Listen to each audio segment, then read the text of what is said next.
I'm Glenn Webster and I arrived in Australia in 1971. Home was in Yorkshire, Bradford. Not too far away from the country we were. Beautiful place, I loved it. I really loved it there.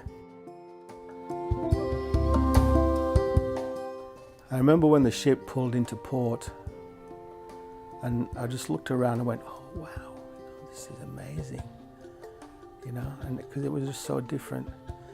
And when my brother took us back to his place where he lived, it was just so different. Everything just looked so different. I didn't go to school for about 6 months. I had to start on a new term,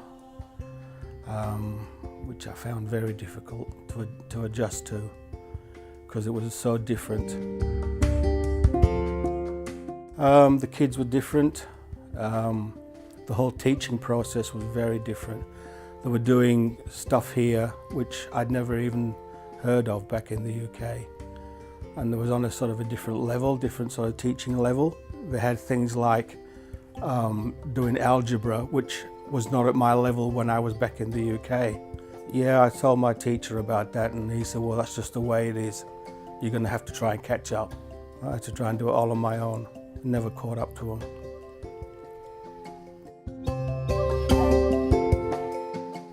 I experienced pommy bastard. I got that every day, picked on every day, and I hated it. I didn't want to be here. I wanted to go back home. I had no self-confidence, and that's why I found it very difficult to catch up with them in the school program that they had. I found it very difficult, and it really got me very, very depressed.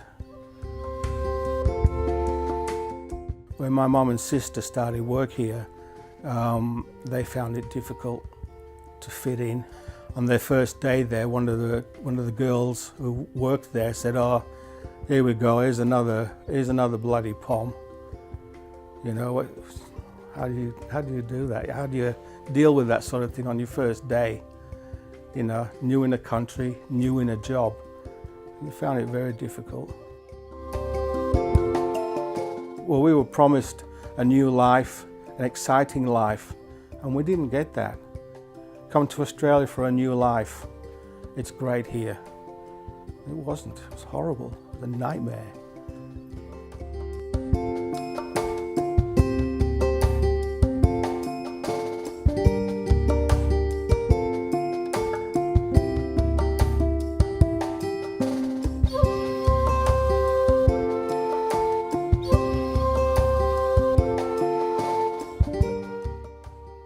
£10 POM was a scheme which the Australian government had with the English government, where they wanted more migrants coming out because to help sort of fill Australia a bit more, and that was introduced, I think, in the 1940s and ended in 1972. So it was like the government saying, please, we want your people to live here. We are going to pay for their trip over, and all they have to pay is £10.